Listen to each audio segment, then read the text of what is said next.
Hi friends, it's Melanie with the post-ecliptic astro weather of the week, or I should say with the central ecliptic astro weather. We're right in the center of eclipse season, the second eclipse season of the year. The first one was in March, the second is now in September. September 7th was the total lunar eclipse, and on September 21st will be the partial solar eclipse.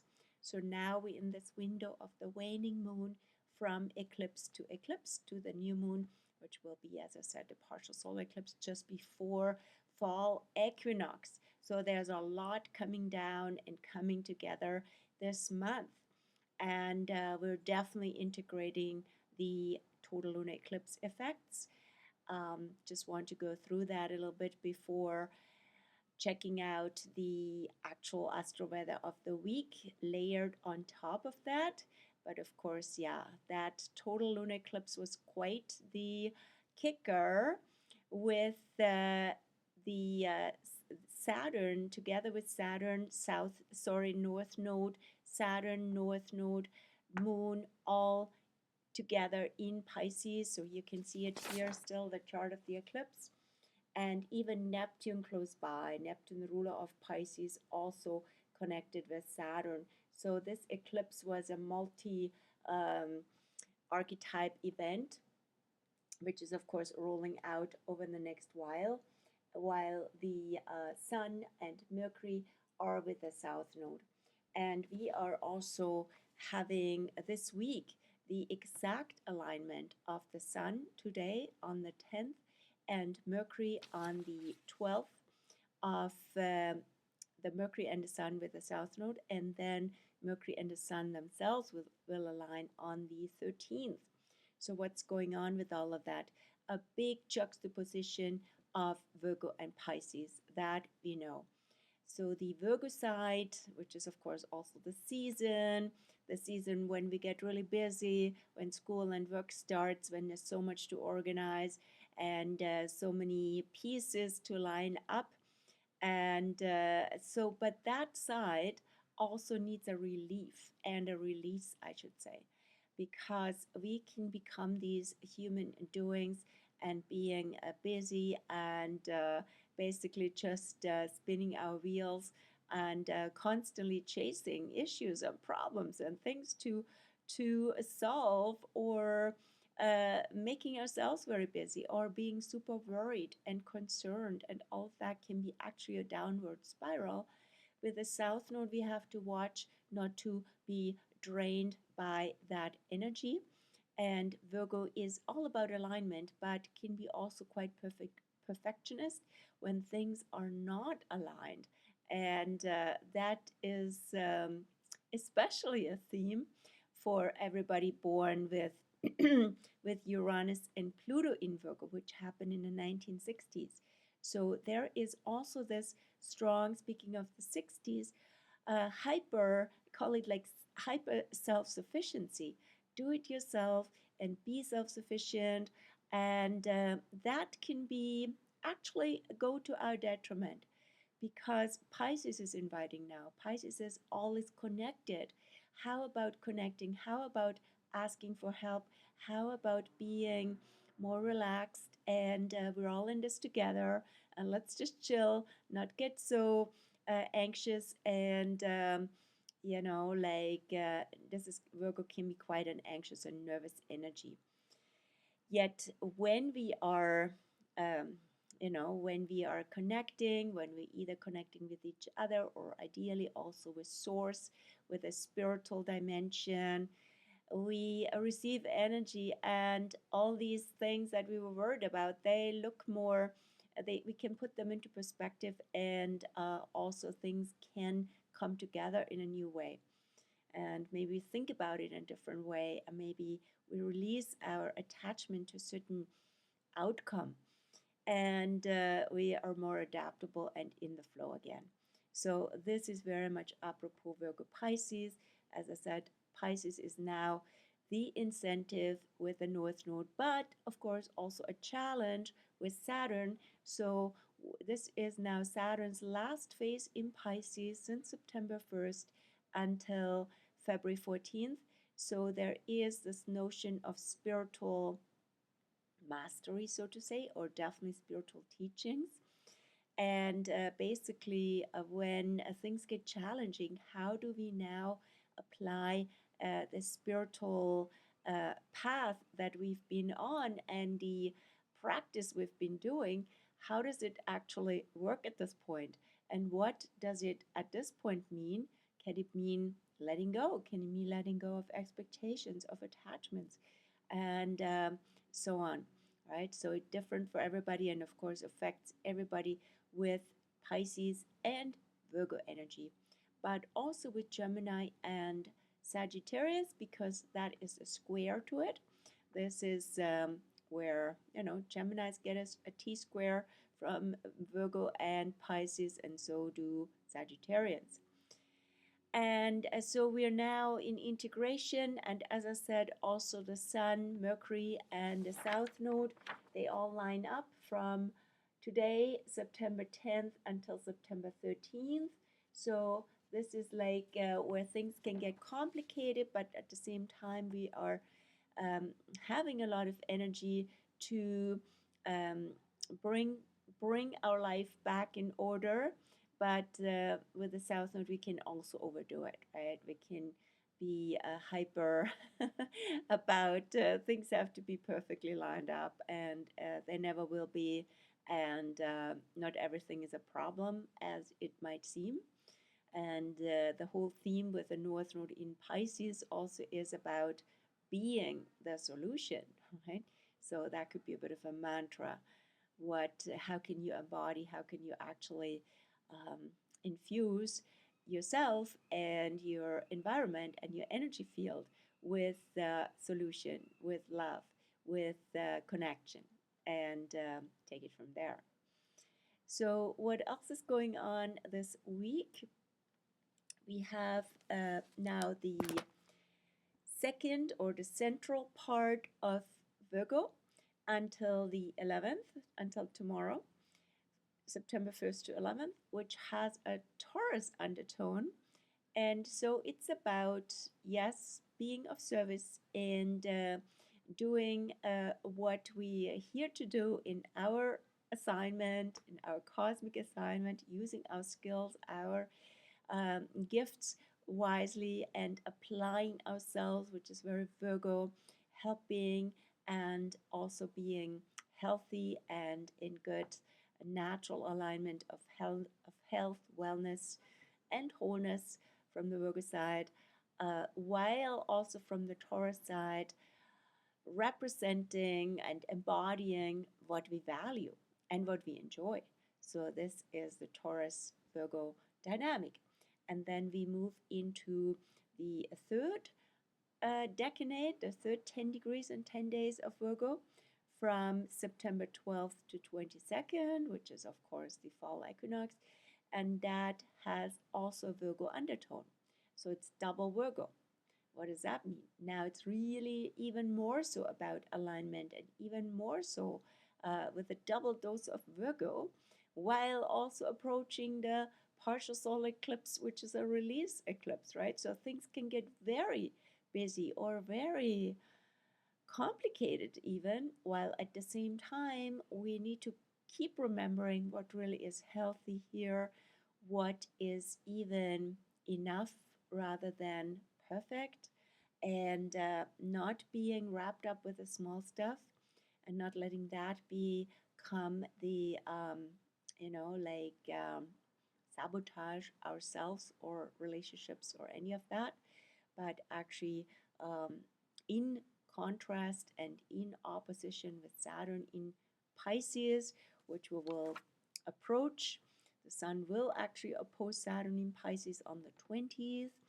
So with that dynamic building up, it's also about being in our spiritual authority while really using our energy here on this planet for what we're here to do, and how we are here to make the world a better place, starting with ourselves.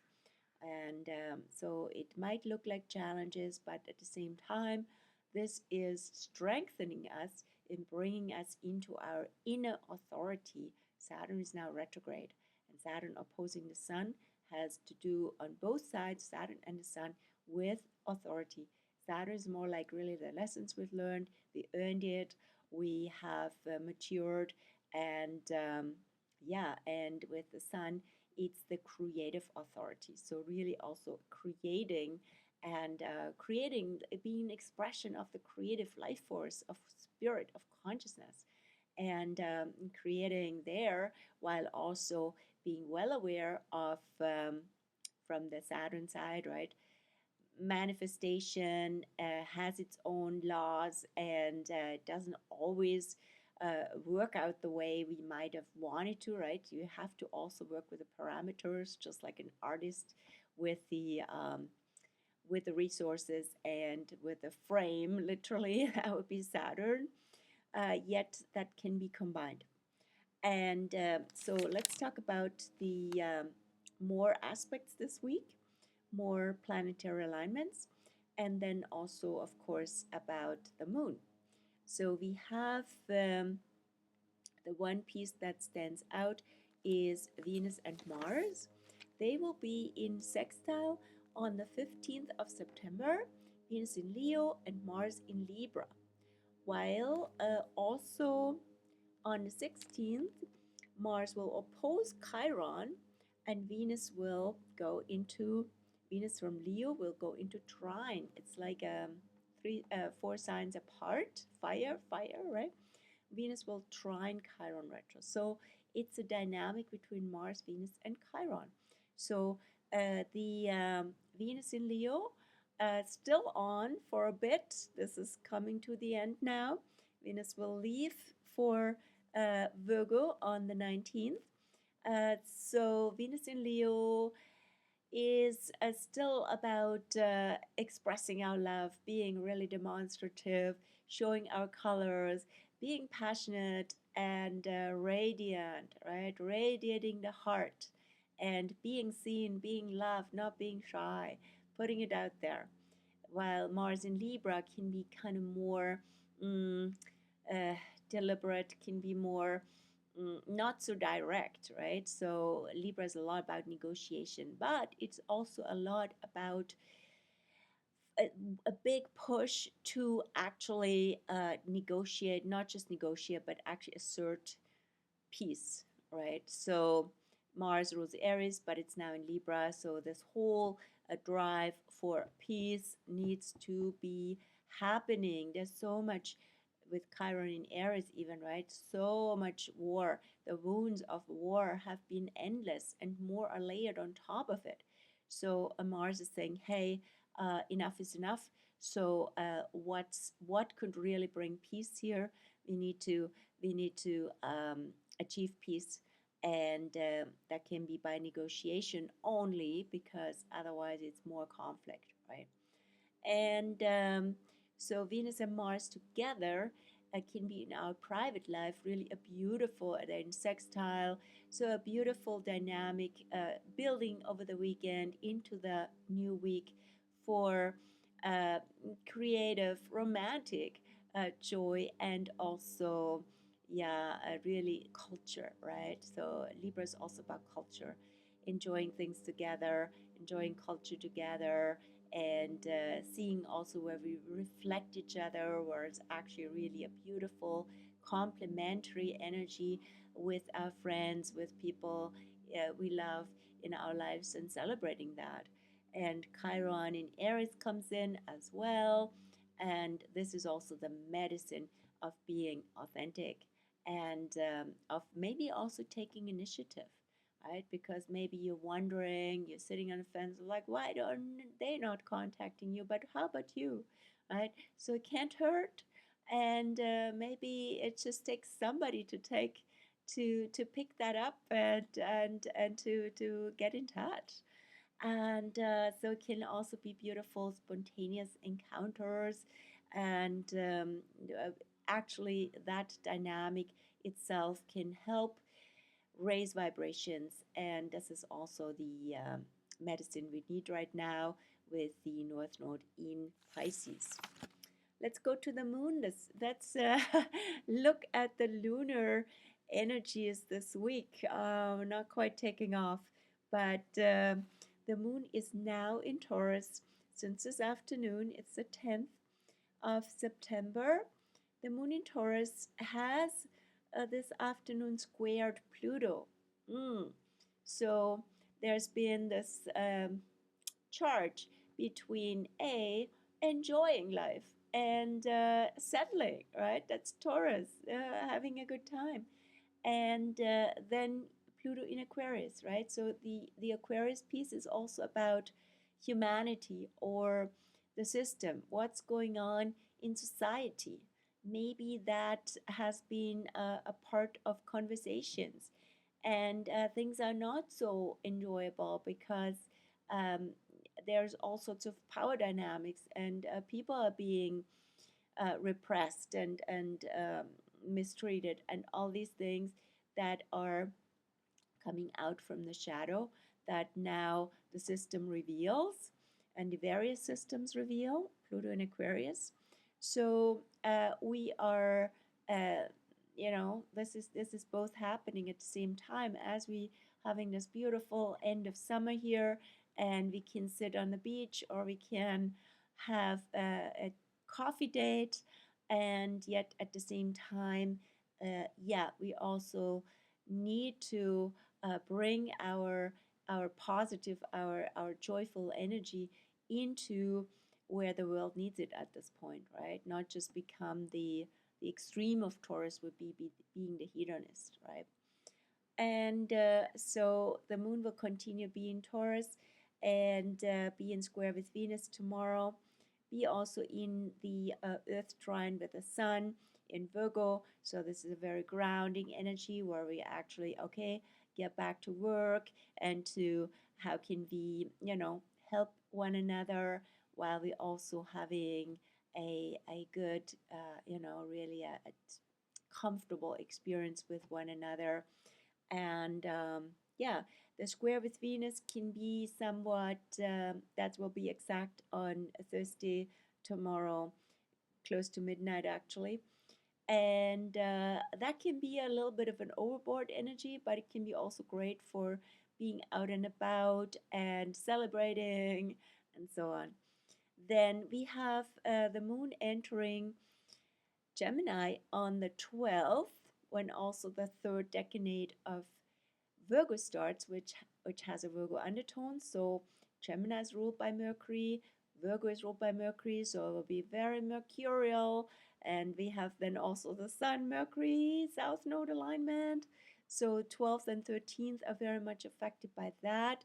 So there's a lot of conversation going on, lots of learning going on, lots of also from the Gemini side alchemy between the duality, not being divided within or without, right? So allowing ourselves being in this division via mind control, I should say, right? But actually seeing things from both sides, and then also seeing how that what it has to do with uh, our inner alchemy, maybe literally the inner masculine, feminine.